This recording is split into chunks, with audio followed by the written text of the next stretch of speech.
কষ্ট লাগে। তুই যে আমার এমন ভাবে ঠকাবি আমি কখনো ভাবতে পারি নাই রে।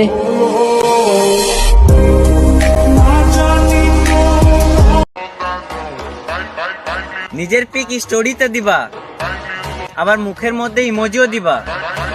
বলছি বোন, তোমার আসল মূল্য উদ্দেশ্যটা কি? মুখ দেখানো নাকি? ধন্যবাদ।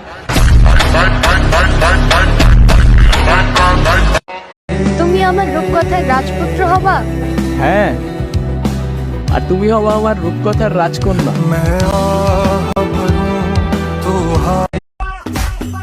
শখের বিডিরই খবর নাই,